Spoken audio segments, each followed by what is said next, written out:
तो अब फाइनली इतने टाइम के बाद ओला ने अपनी सेकेंड जनरेशन की इलेक्ट्रिक स्कूटर्स लॉन्च कर दी हैं। यहाँ पर इन्होंने अपने कम्प्लीटली ईवी प्लेटफॉर्म को अपग्रेड किया है।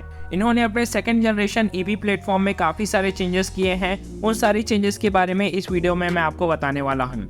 इन्होंने अपने बैटरी, मोटर, इलेक्ट्रॉनिक्स और फ्रेम को पूरी तरीके से अपग्रेड किया है। शुरुआत करें मोटर से, तो ओला के फर्स्ट जनरेशन की मोटर में हमें motor, AC cables, motor controller unit और हीट सिंक देखने को मिलता था।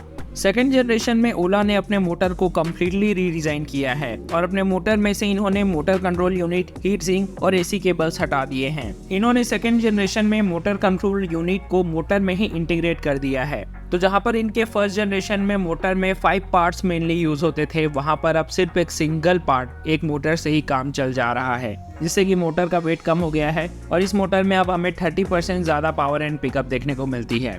अब बात करते हैं बैटरी की, तो बैटरी में भी इन्होंने काफ़ी बड़ा इंप्रूवमेंट किया है। जैसा कि हमने पिछले कुछ टाइम में देखा था कि ओला की इलेक्ट्रिक स्कूटर में आग लग गई थी, तो इन्होंने थर्मल मैनेजमेंट और सेफ्टी पर काफ़ी अच्छा खासा ध्यान दिया है। इनकी बैटरी अब पहले से ज़्यादा ऑप्टिमाइज है और पहले से ज़्यादा सेफ है। यहाँ पर भी इन्होंने बैटरी पर लगने वाले नंबर ऑफ पार्ट्स कम किए हैं। पार्ट्स कम करने से बैटरी का वेट भी कम हो गया है। अब इनकी बैटरी पहले से भी ज़्यादा लाइट वेट हो गई है। इन्होंने वायरिंग की जगह अब बैटरी में एल्यूमिनियम बस बार्स यूज किए हैं। एक बैटरी के लिए उसका BMS यानी कि बैटरी मैनेजमेंट सिस्टम काफी ज्यादा इंपॉर्टेंट होता है, तो BMS को भी इन्होंने अपग्रेड किया है। बैटरी पैक में इन्होंने एक्स्ट्रा सिक्योरिटी के लिए भी इंजीनियरिंग की है, तो हो सकता है हमें शायद ही कभी ओला की इलेक्ट्रिक स्कूटर में बैटरी फायर्स जैसा कोई इंसिडेंट देखने को मिले। इलेक्ट्रिकल्स की बात करें तो उन्होंने अपने इलेक्ट्रिकल्स पर भी अच्छा काम किया है और यहाँ पर भी इन्होंने काफी अच्छा रिडक्शन किया है। जहाँ पर इसकी फर्स्ट जनरेशन में 10 ECU यूनिट्स यूज होती थी, वही अब न्यू जनरेशन में इसे काफ़ी ज़्यादा सिंप्लीफाई किया गया है और यहाँ पर अब सिर्फ 5 ECU यूनिट्स यूज हो रही हैं। और इस पूरे ECU यूनिट के रीडिज़ाइन से यहाँ पर एनर्जी कंजप्शन भी लो हो गया है। अब इसका ECU यूनिट 25% कम बैटरी यूज करेगा। जाहिर सी बात है, जितने कम यहाँ पर ECU यूनिट्स होंगे उतना ही कम यहाँ पर एनर्जी कंजप्शन होगा।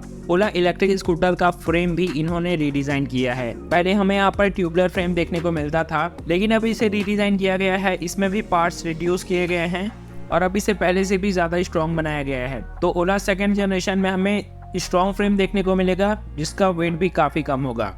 तो सेकेंड जनरेशन ओला इलेक्ट्रिक स्कूटर में हमें स्ट्रॉन्ग बॉडी फ्रेम देखने को मिल रहा है, जिसका वेट भी कम है। जहां पर इन्हें फ्रेम बनाने में 22 पार्ट्स लगते थे, अब कंपनी सेकेंड जनरेशन में सिर्फ 6 पार्ट से इसका फ्रेम बना रही है। फ्रेम रीडिजाइन करने से यहाँ पर जो पार्ट्स असेंबली होती थी उसे भी कम्प्लीटली री इंजीनियर रीडिजाइन किया गया है। ओवरऑल यहाँ पर चेंजेस की बात की जाए तो यहाँ पर परफॉर्मेंस 30% इम्प्रूव हुई है। थर्मल परफॉर्मेंस यहाँ पर 25% इम्प्रूव हुई है। इसका मैन्युफैक्चरिंग कॉस्ट भी यहाँ पर लगभग 25% कम हुआ है। पार्ट्स अब यहाँ पर हमें पहले के कंपैरिजन में 11% कम देखने को मिलते हैं। 7% एनर्जी कंजप्शन कम होने से यहाँ पर ये स्कूटर सेम बैटरी पैक में हम ज्यादा रेंज देगी। और सबसे बड़ा मैं इम्प्रूवमेंट यहाँ पर बोलूंगा, इसका वेट भी 6% ज़्यादा रिड्यूस हुआ है। वेट कम हुआ है तो डेफिनेटली इस स्कूटर की परफॉर्मेंस भी बढ़ी है, प्लस रेंज में भी हमें क्लियर फर्क देखने को मिलेगा। सेकेंड जनरेशन में ओला इलेक्ट्रिक स्कूटर के ग्रैब हैंडल को भी रीडिजाइन किया गया है, प्लस अब हमें इसमें फ्लैट फुटबोर्ड देखने को मिलता है। तो फर्स्ट जनरेशन की ओला इलेक्ट्रिक स्कूटर और सेकेंड जनरेशन की ओला स्कूटर में काफ़ी बड़ा चेंजेस हमें देखने को मिल रहा है।